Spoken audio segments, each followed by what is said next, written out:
자, 오늘 선거가 끝납니다. 8시만 되면 선거 결과는 대충 알 수 있을 거라고 보고 있습니다. 자, 현재까지 정서로 보면 물론 여론조사 부분에 대해서 지금 깜깜이론 집어넣어서 뭐가 어떻게 되는지 며칠째 모르고 있지만은 여론조사 금지 기간에 여권의 지지자들이 위기의식을 느끼고 대거 결집해서 투표장으로 가서 문가리 정권을 지켜야 되겠다 뭐 이런 결심을 했다 뭐 이런 흔적은 전혀 보이지 않습니다. 오늘 선거에서 문이 참패할 것은 거의 확실시됩니다. 그런데 참패 이후에 이제 새로운 세상이 열리는 게 아니라 문 패거리들이 테러를 열려고 시도를 할 겁니다. 솔직히 노무현 정권 때는 노무현 정권이 정말 어지간하다고 저는 개인적으로 느꼈습니다. 노무현의 저 거친 말 그리고 그가 가진 대통령이 되고도 풀지 못한 사회에 대한 일종의 콤플렉스,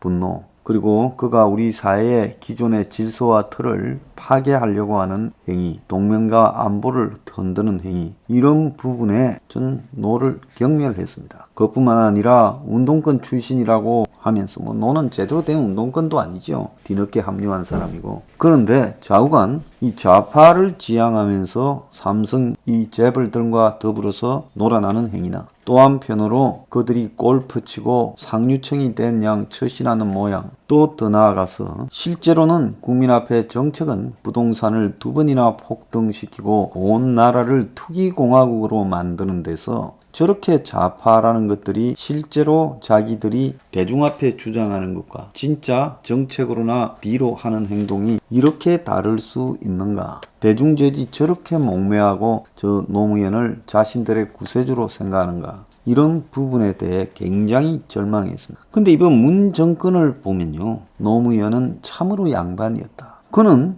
문에 비하면 그래도 선도 지키고 상식이 있었다. 이렇게 생각할 수밖에 없다는 겁니다. 그만큼 문가리는 노를 비교가 되지 않게 만들 만큼 지난 4년간 이 나라를 망쳐왔어요.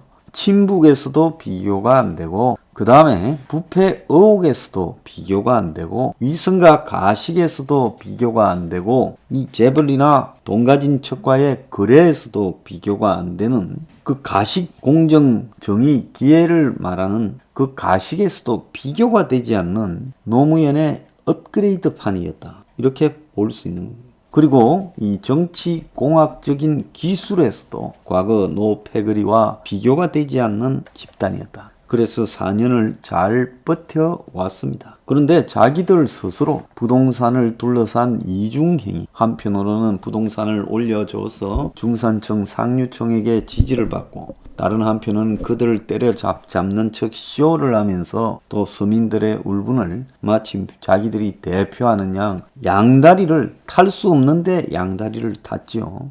근데 한국의 대중들은요, 제가 봤을 때 요즘 버마의 국민들이나 또 작년, 재작년에 한참 저항한 홍콩의 시민들에 비해서 저는 민주의식이 훨씬 떨어진다. 7, 80년대의 한국 국민들이 지금 한국 국민들보다도 민주주의를 지키기 위한 의식이 훨씬 나았다. 이렇게 보고 있습니다. 그래서 이제 이 시대는요, 지 눈앞에 경제적 불이 가시화될 때 자신의 경제적 삶이 붕괴될 때야 분노한다. 그래서 문 정권은 결국 서민의 경제를 살릴 수 없기 때문에 스스로 붕괴될 것이다라고 제가 일찌감치 문 집권 직후에 다들 기분 나빠 죽겠다고 할 때 내가 이 기분 나쁜 세상 어떻게 사나라는 부분에서 내버려 두면 경제로 스스로 붕괴될 거다라고 말을 했습니다. 자, 그런데 이렇게 이제 이번에 스스로 붕괴되는 부분에 대한 실마리가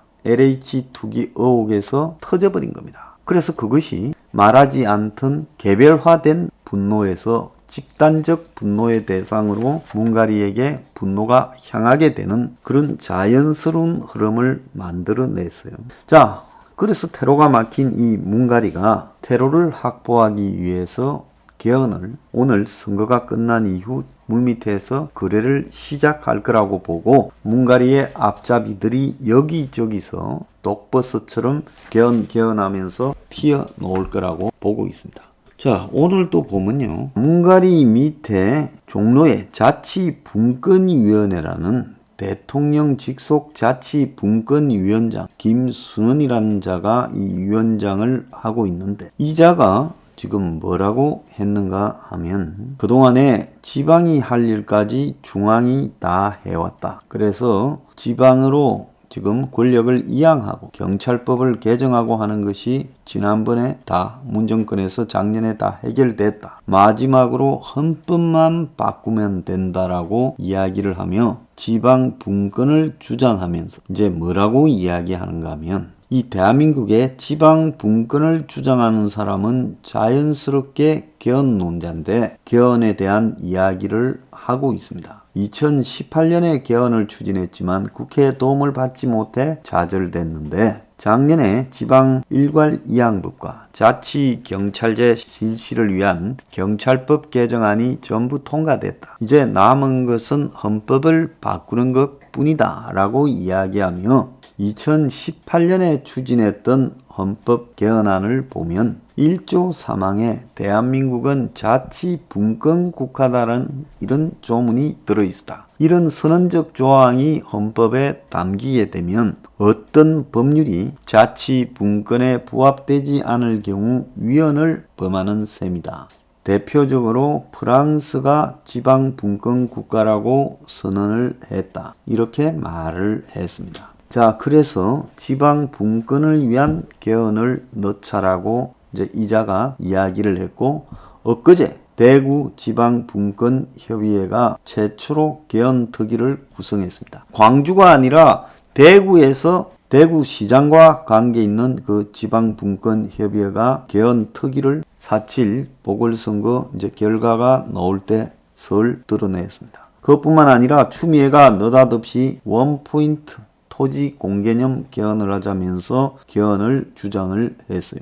이 개헌과 관련해서 그동안에 정권의 사료를 먹은 똥개들이 여기저기서 지금 짓어대고 있는 형국이 벌어지고 있다는 겁니다. 그래서 이 정권이 개헌과 관련해서 오랫동안 많은 조직을 통해, 그래서 오랫동안 개헌을 추진하는 많은 사람들을 도와주고 육성해왔다는 겁니다. 심지어 보수 진영에도, 저 대구에 무슨 개헌특위라는 저 사람들도 다 보수의 속을 대구에서 저주장을 하고 있고, 저 사람들 몇몇은 대구시장하고도 가까운 사람들일 거라고 보고 있습니다. 그래서 이 보수 진영 안에도 수많은 개헌론자들이 잠복해 있습니다. 자, 이번 선거가 끝이 나면 그들이 갑자기 기어 나와서 개헌에 대한 이야기를 국민들 앞에 할 겁니다. 지금 한국에 자가 있고 우가 있는데 사실상 자면서 중도인 양 포장을 해둔 집단이 하나 있습니다. 한국 최고의 자본도 빵빵하고 배경도 빵빵한 여시대라는 집단이 있습니다. 한샘 회장이 돈을 냈다는데 요즘 한샘 한참 잘 나가죠. 근데 돈을 내고 본인은 거기에 별로 관계 안 한다? 엄청난 돈을 내고요. 어느 기업 회장이 자기에게 직접적인 이해관계가 돌아가지 않는데 여시제라는 집단을 엄청난 돈을 내고 관여를 하지 않고 빠졌다. 이 대목도 미스터리인 겁니다. 좌우간 그 돈을 바탕으로 홍석현이 사실상 주인처럼 움직이고 있고, 지금 민주당에 들어가서 국회의원이 된 이광재, 한때 노무현 때 우광재, 자, 희정 이래가지고 오른팔 왼팔을 맡았던 자죠. 그가가 여시제에서 오랫동안 사무총장을 맡으면서 역할을 해왔습니다.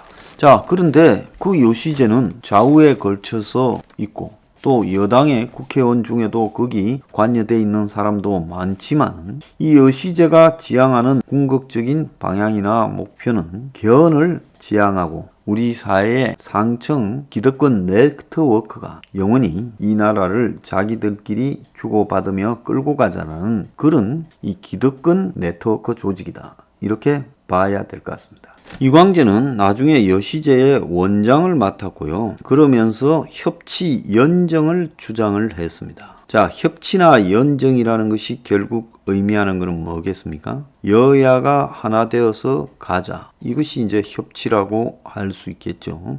그래서 이 여시제라는 재단 법인이 결국 홍석현, 이광재가 주도하고, 그리고 나경원이도 거기에 걸쳐 있다는 겁니다. 자, 그런데 문제는 이 드러난 여시제의 부분보다도 이 여시제라는 부분이 이 보수 쪽으로도 발을 뻗쳐서 김무성이 그리고 이재호, 최근에는 뭐 김문수까지 거기 가서 했다 이야기도 나오는데요. 이런 자들이 개헌을 주장하는 또 핵심적인 역할을 하고 있어요. 그러니까 여시제가 개헌이고 이 자들도 개헌인 겁니다. 또 지금 국민의힘의 대표를 맡고 재보선 다음 날인 내일 비대위원장을 떠난다는 김종인도 철저한 개헌론자입니다. 저 사람이 정치를 하는 것은 80대에 자기가 한국의 실세 총리를 해보겠다. 아니면 80대에 대통령을 한번 해보겠다라는 꿈 때문에 있는 것이고, 그냥은 본인이 제가 볼 때는 거기에 접근하기가 어려우니까 이원 집정부제를 만들어서 여야 사이에 중간에 걸쳐서 양쪽에서 대표를 다해본 자기가 가장 적임자라고 생각할지 모르지요. 그래서 김종인은 누구를 만든다. 뭐 지금 정정막 맞으면 윤석열 진영에 가서 국민의힘을 해체시키든 윤석열을 끌고 국민의힘으로 들어오든 뭐 이런 역할을 할 거라고 보는데요. 자, 오늘까지는 자신의 몸값을 올리기 위해서 국민의힘이 승리하는 게 나았을 거고, 내일부터는 또 김종인 입장에선 오른 몸값으로 윤석열과 손을 잡고 또 국민의힘을 해체하는데 자신의 역량을 보탤 수도 있습니다. 그래서 저 사람은 결국은 한국의 개헌이 되는 쪽으로 방향이 잡히도록 최선을 다할 거라고 보고요. 그 역할에 앞장설 거다. 그래서 누가 어떻게 되는 것보다 어쨌든 개헌이 되는 쪽으로 일을 할 거다라고 비춰집니다. 자, 이번 선거 결과를 보고 충격을 받은 여권은 이제 현실 자각에 들어가겠죠.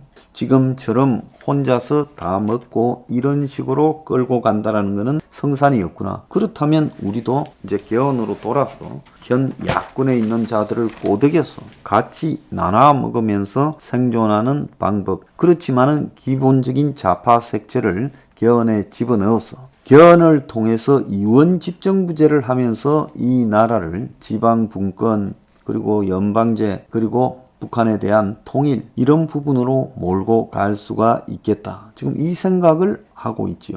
그래서 이 보수 진영 내부에서 문에게 테러를 열어주고 그리고 좌파들이 이제 코너에 몰려서 던져주는 권력 부스러기를 얻어먹으려고 하는 추악한 보수들을 오늘 저녁 이후에 색출하고 추적하고 저지하고 망신주는 일에 우리가 앞장서야 된다는 겁니다. 이들이야말로 최우선적인 적이다는 겁니다. 이제 오늘 8시 이후에 최우선 적은 보수 내부에서 문을 테러를 열어주고 권력 부스러기를 나눠 먹으려 하는 이 더러운 보수들을 잡아내어서 정리하는 겁니다.